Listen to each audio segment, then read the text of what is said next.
There's three ways that you can share or host your FileMaker custom apps. And we're going to talk about those three ways. The first one really isn't even sharing at all. It's just how can you access that custom app. And that's local on your disk without sharing it to anybody. So if I have the file here on my desktop or somewhere on a local drive and I just open that up with FileMaker, that is called a local file. This is important for shared systems because you can run into problems with file locking. If two people try to open the same file at once, that can lead to corruption and a bunch of disastrous stuff. So usually local files aren't used in a shared hosting environment because of that. Now from there, the next way to share files is through the File Sharing Share with FileMaker Clients menu.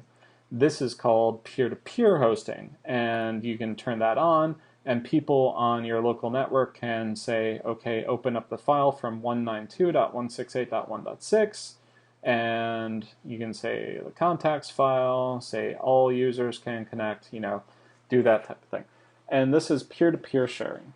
So compared to the third method, which is hosting it on FileMaker Server or FileMaker Cloud, which is actual served hosting.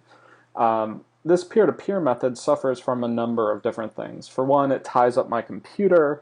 Two, it doesn't support backups. Three, it's not secure because it can't install an SSL certificate the same way on my computer. So there's a lot of reasons not to use peer-to-peer sharing. One reason why I still use peer-to-peer sharing is for if I really quickly need to have another developer hop on with me and we don't have a FileMaker server set up with a client yet, something like that, where it's only a temporary solution for me. But as a permanent solution, anytime that I have more than one person accessing a file, it's almost always going on FileMaker Server or FileMaker Cloud.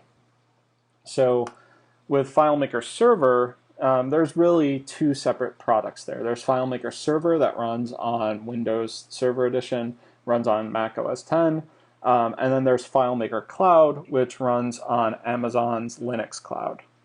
So we'll be covering all of that in our series, but those are the three ways that you can host and open a FileMaker file.